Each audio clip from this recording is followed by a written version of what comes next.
जी नमस्कार, मैं हूं एडवोकेट डीपी पांडे और आज की इस वीडियो में हम लोग जानेंगे कि तलाक क्या है और तलाक के लिए क्या ज़रूरी है और लाइफ पार्टनर दोनों में से कब किसे तलाक दे सकता है। वह कौन सी परिस्थितियां होती हैं, वो कौन सा ग्राउंड होता है कि व्यक्ति तलाक दे सकता है, यानी पति या पत्नी दोनों में से कौन कब तलाक दे सकता है, किन परिस्थितियों में देगा। तो इससे पहले यदि आप हमारे चैनल पर नए हैं तो प्लीज़ हमारे चैनल को सब्सक्राइब कर दीजिए और बेल आइकन को भी दबा दीजिए ताकि आने वाली वीडियो का नोटिफिकेशन आपको सबसे पहले मिले।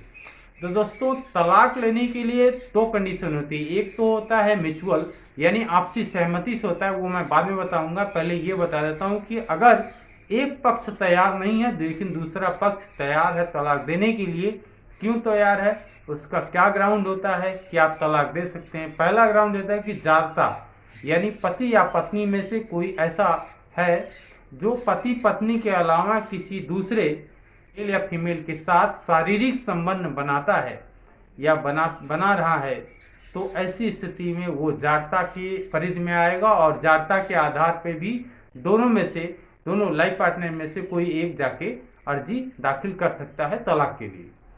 दूसरा ये है कि क्रूरता।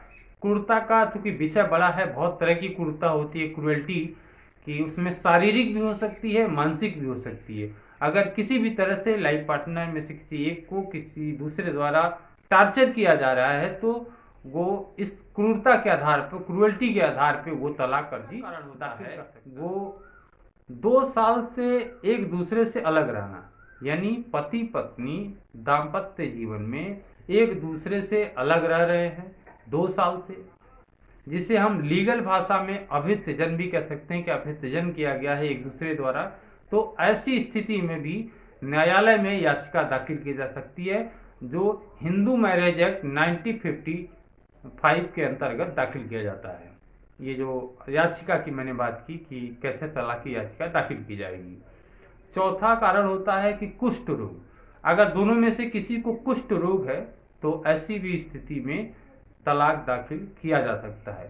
साथ ही ऐसा कोई यौन रोग है जिसकी वजह से जीवन या दाम्पत्य जीवन, वैवाहिक जीवन आगे चलने में प्रॉब्लम है, परेशानी है, तो भी दोनों में से कोई एक जिसको लगता है कि नहीं ये नहीं चल सकता, तो वो दूसरे पक्ष के ऊपर ये तलाक की अर्जी दाखिल कर सकता है।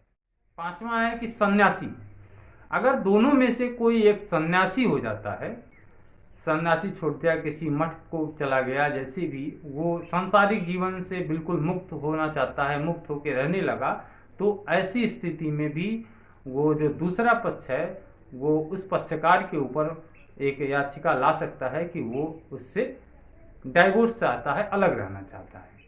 अगला है कि यदि दोनों में से एक लापता है और लापता मतलब 7 साल हो गए, कोई पता नहीं चला, तो इस स्थिति में एक पक्षकार उस पक्षकार के ऊपर जो लापता है अर्जी दाखिल कर सकता है डाइवोर्स की। कोई व्यक्ति अगर 7 साल से गायब है, पता नहीं चलता, तो उसे मृत्यु मान लिया जाता है। ऐसी स्थिति में तलाक दाखिल किया जा सकता है।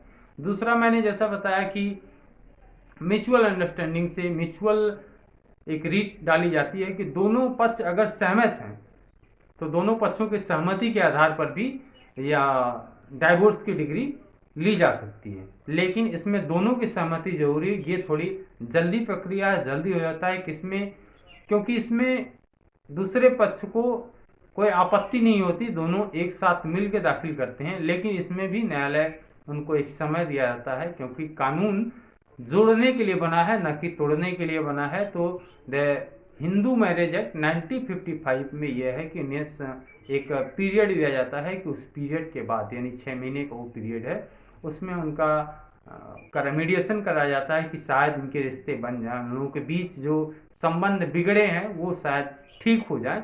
अगर ऐसा नहीं होता है तो उन्हें डाइवोर्स की डिग्री मिल जाती है। बहुत बहुत धन्यवाद, आपने हमारी वीडियो को देखा। अगर वीडियो अच्छी लगे तो इसे लाइक करें, कमेंट करें और इसे ज़्यादा से ज़्यादा शेयर करें ताकि और भी लोगों को ये जानकारी मिल सके। और यदि आपका कोई सवाल हो तो कमेंट करके आप हमसे सवाल का आंसर जान सकते हैं। हम पूरी कोशिश करेंगे कि सवाल का जवाब दें। नमस्कार।